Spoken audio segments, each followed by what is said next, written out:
목요일 새벽에 열린 프리미어리그 29라운드 경기에서 상당히 재미있는 결과들이 많이 나왔습니다. 이와 함께 아스날은 1위 경쟁에 있어서 유리한 고지를 점령하는 데 성공을 했고요.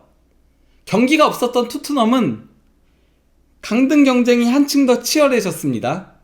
이제 강등권과의 승점 차가 1점 차로 줄어들게 된 건데요. 그리고 캐릭 감독이 이끄는 맨유는 한 명 퇴장당한 뉴캐슬 상대로 1대2로 패하면서 시즌 첫 패를 기록을 했습니다. 그러면은 오늘 새벽에 있었던 경기들을 간략하게 쭉 살펴보면서 어떻게 되고 있는지를 좀 보도록 하겠습니다. 먼저 에스턴 빌라와 첼시의 경기는 첼시가 4대1 대승을 거뒀습니다. 로세니오 감독 부임하고 나서 최고의 수혜자가 현재 주앙 페드루거든요. 근데 주앙 페드루가 이 경기에서도 해트트릭을 기록했습니다. 해트트릭을 기록하면서 득점 3위로 올라섰습니다. 심지어 3골이도 4골을 모두 다 이끌어낸 주앙 페드루입니다. 반면에 에스턴 빌라는 최근 부진이 계속 이어지면서 이제는 에스턴 빌라가 3위도 위험해졌다 라고 할 수 있겠고요. 현재까지는 3위를 유지하고 있는 중이긴 하지만은 승점차가 계속 줄어들고 있습니다. 그러면서 자칫 잘못하면 에스턴 빌라는 5위 밑으로도 내려갈 수 있을 것 같긴 합니다. 그리고 이제 동시간에 열렸던 우승 경쟁 경기죠. 아스널은 브라이턴 원정을 떠났고요. 맨시티는 홈에서 노팅엄 포레스트를 만났는데요. 먼저 아스널은 브라이턴 원정에서 1대0으로 승리를 거뒀습니다. 사실 이 경기 내용 자체는 제가 그러니까 입중계를 이걸 중심으로 했었거든요. 경기 내용은 아스날이 고전했던 경기예요. 여기 공격 위협도 그래프 보더라도 하베르츠 들어오고 나서는 그나마 아스날이 주도를 하긴 했지만은 하베르츠 교체 투입되기 이전까지는 요케레스도 상당히 부진했고 에제도 그렇게 좋지 못했고, 그리고 최근 수비맨디도 약간 지친 기색이 보이면서 폼이 좋지 못하면서 모스케라도 후방 빌드업에서 안 좋은 모습 보여줬거든요. 거기다가 브라이턴이 경기 초반부터 굉장히 압박 강도를 강하게 가져갔습니다. 그래서 이제 브라이턴이 공격을 주도하긴 했어요. 하지만은 아스날의 수비는 단단하다. 브라이턴이 그렇게 위협적인 기회들을 많이 만들어내지는 못했습니다. 그 와중에도 라야는 환상적이었다. 라야가 후반 막판에 굉장한 선방들을 보여주긴 했었죠. 거기다가 경기 초반에는 휘터가 디에고 고메스였죠. 디에고 고메스가 라야 키를 넘기는 슈팅을 가져갔는데 이거는 이제 마갈량이스가 헤더로 골라인 앞에서 클리어링 하는 장면도 있었고요. 그러면서 아스날이 단단한 수비로 잘 지킨 가운데 상대 골키퍼인 페르프리엔이 미스를 범했죠. 사카의 슈팅이 발레바 맞고 굴절이 됐는데, 좀 굴절이 됐다고 하더라도, 그래서 역동작이 걸렸다고 하더라도 조금 골키퍼 정면으로 향하는 슈팅이었거든요. 물론 다리 사이로 빠졌지만은 그 정도면은 페르브리엔 같은 골키퍼면은 막아냈어야 되는데 역동작에 걸리면서 그냥 다리 사이로 실점 허용하면서, 그러면서 아스널은 이 스코어를 잘 지켜내면서 단단한 수비에 힘입어 이제 1대0 승리를 기록을 했습니다. 반면에 맨시티는 노팅엄 포레스트하고의 홈경기에서 2대2 무승부에 그쳤습니다. 먼저 세멘요가 골을 넣으면서 앞서 나갔거든요. 근데 이제 모건 깁스 화이트가 힐킥으로 골을 넣었더라고요. 보니까 힐킥으로 골을 넣으면서 동점을 만들었고, 근데 다시 로드리가 62분에 헤더로 골을 넣었지만은 엘리엇 앤더슨이 중거리 슈팅으로 골 넣으면서, 그러면서 2대2 무승부가 된 건데, 공격 자체는 기록상으로 보면, 제가 이거를 입중계를 하진 않아가지고 내용을 제대로 보진 못했지만은 기본적으로는 맨시티가 공격을 주도를 하긴 했어요.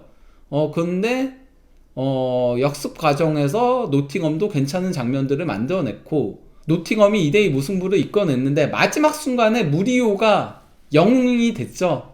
마지막에 맨시티가 결정적인 득점 기회를 맞이했었거든요. 골문 앞 혼전 상황에서 슈팅을 가져간 거를 무리오가 골라인 바로 앞에서 걷어내면서, 그러면서 경기가 마무리가 됐습니다. 그러면서 노팅엄이 맨시티의 발목을 잡는 데 성공을 했죠. 이와 함께 아스날이 이제 그 한 경기를 더 치르긴 했지만은 맨시티와의 승점 차를 7점으로 벌리는 데 성공을 했습니다. 이제는 맨시티하고의 맞대결에서 아스날이 설령 패하더라도 승점 2점의 승점의 여유를 가지게 되는 거죠. 맨시티가 그 한 경기 덜한 거 승리하고 아스날 원정에서 승리하더라도 아스날이 승점 1점 우위를 점하게 되는 겁니다. 거기다가 확실히 아스날의 강점은 수비에 있긴 합니다. 그러니까 이 팀이 경기력이 안 좋을 때도 수비가 워낙 좋다 보니까 한 골만 넣으면은 어떻게든 승리를 거둘 수 있는 팀이긴 해요. 반면에 맨시티는 수비 쪽이 아스날만큼은 강한 게 아니다 보니까 경기력이 제대로 나오지 않을 때는 발목을 잡히는 경우들이 있는 거죠. 그리고 이제 노팅엄이 맨시티하는 거함을 상대로 2대2 무승부를 거두면서 16위 토트넘에게 승점 1점 차로 추격에 성공을 했습니다. 물론 토트넘은 이제 그 금요일 새벽에 팰리스랑 경기가 있지만은 이제는 토트넘도 마음을 놓을 수가 없는 상태가 된 거예요. 그런 가운데 웨스트햄이 풀럼 상대로 1대0 승리를 거뒀습니다. 제가 골 장면은 봤었는데요. 골 장면을 봤을 때 레노 골키퍼가 볼을 걷어내는 게 조금은 아쉬웠죠. 그러면서 서머빌이 그대로 침투에 들어가서는 골을 넣으면서 1대0 스코어를 만들었고 경기를 전반적으로는 보지는 못해서 모르겠지만은 제가 봤던 경기 막판은 풀럼이 몰아세우긴 했습니다. 하지만은 이제 그 웨스트햄이 갈수록 수비 자원들을 계속 투입을 하면서 그러면서 지키기에 나섰고 그러면서 1대0 스코어로 지켜내면서 이제 강등권에 위치한 웨스트햄은 승점 28점, 토트넘을 1점 차로 추격을 했습니다. 이제 토트넘도 턱밑까지 추격을 허용한 거예요. 만약에 팰리스전 무승부에 그치더라도 이거는 토트넘은 실패한 거고요. 왜냐면 강등권과 승점 차가 2점밖에 나지 않게 되는 거니까. 그리고 만약에 팰리스전에 패하면은 그러면 이제는 토트넘이 도리어 심리적으로 쫓기게 되죠. 반면에 노팅엄 포레스트나 웨스트햄은 특히 웨스트햄은 겨울 이적 시장에서 선수 영입 성공하고 나서는 최근 상승세가 무섭거든요. 그렇기 때문에 토트넘은 잔류하기 위해서는 정말 무조건 내일 새벽에 있는 경기 승리해야 한다. 승리하지 못하면은 이제는 토트넘도 잔류를 장담할 수 없는 상황에 놓이게 된 거고요. 마지막 한 경기 간단하게 얘기하자면요. 뉴캐슬이 맨유 상대로 한 명이 퇴장을 당했음에도 그러니까 제이콥 램지가 다소 이른 시간에 퇴장을 당했거든요. 그 추가 시간 1분경에 램지가 시뮬레이션에서 퇴장을 당했는데 고든이 페널티킥으로 골을 넣었고 그리고 이제 카세미루가 또 추가 시간 9분에 골 넣으면서 1대1을 만들긴 했지만은 90분에 오슬라가 감차 정말 기가 막히게 넣으면서 그러면서 뉴캐슬이 2대1로 승리를 거뒀습니다. 근데 맨유는 경기 내용 자체가 별로 좋지 못했어요. 11대 11로 경기를 하고 있을 때도 제가 봤는데 그때도 뉴캐슬이 앞서고 있었고요. 심지어 한 명 퇴장당했는데도 뉴캐슬이 한 명 퇴장당한 게 맞나 싶을 정도로 경기 내용적인 부분에서 뉴캐슬이 도리어 더 나은 모습들을 보여줬습니다. 맨유가 최근 들어서 물론 캐릭 감독 부임하고 나서 무패 행진을 계속 이어오고 있긴 했지만은 6승 1무 무패였죠. 하지만은 최근 경기력은 좋지 못했었어요.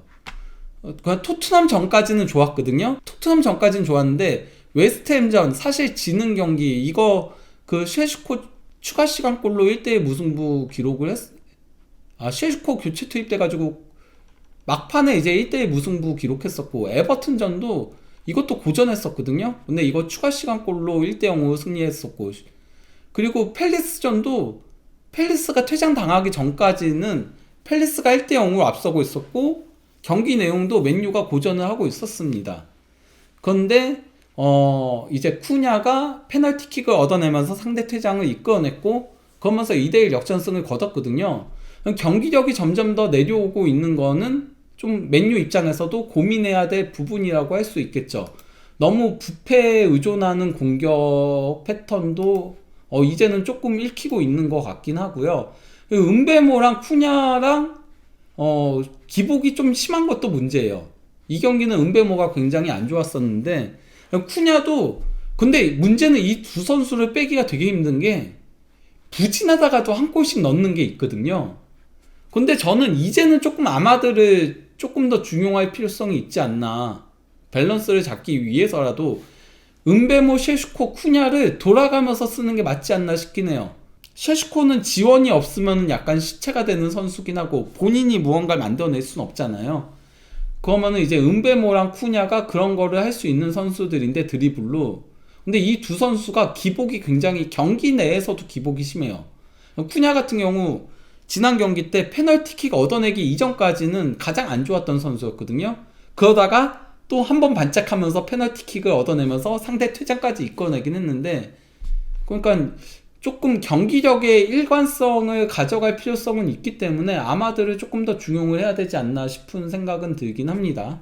그러면은 이번 경기 결과를 통해 뭐 우승 경쟁은 아스날이 조금 더 우위를 점하게 됐고, 토트넘은 이제 잔류하기 위해서는 승리가 필요하다.